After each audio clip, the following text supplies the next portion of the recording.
Welcome to Study Loop. All right, first, since 3 squared plus 4 squared, which is 9 plus 16 or 25, is equal to 5 squared, it fits the Pythagorean theorem. That means this 3, 4, 5 triangle is a right triangle, okay? And if we draw the altitude, which is perpendicular to side 5, we want to know, I'll call them x and y. What would those parts be? And those are when we create an altitude or draw the altitude in a right triangle, we're creating 3 similar right triangles.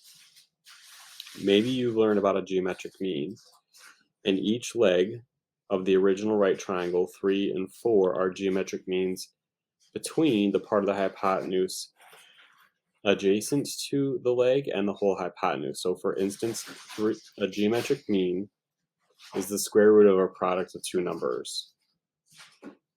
3 is the geometric mean between the part of the hypotenuse adjacent to it and the whole hypotenuse. So then you square both sides and divide by 5. So x would be 9/5. 9/5 is 1.8, which then we could subtract from 5. The other would have to be 3.2. Now, how could you do this otherwise? If you've never heard of a geometric mean before, then let me go back to not knowing them. And you could say, well, I'm just going to start comparing. Let me start comparing.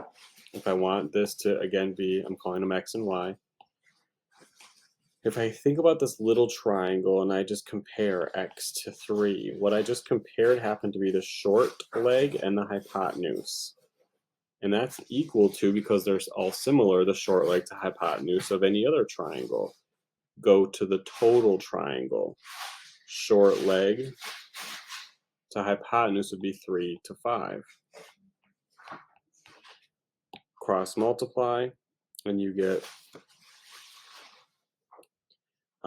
cross multiply the 3, and you'll get 9/5 or 1.8 that way.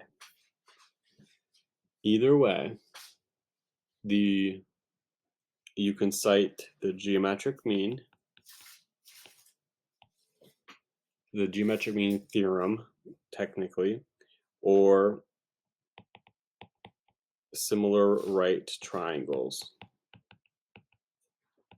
One of those two methods hopefully is already a little familiar to you.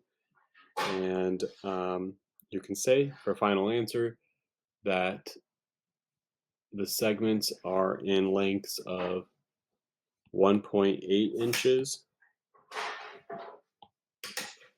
and then 5 minus 1.8, which was 3.2.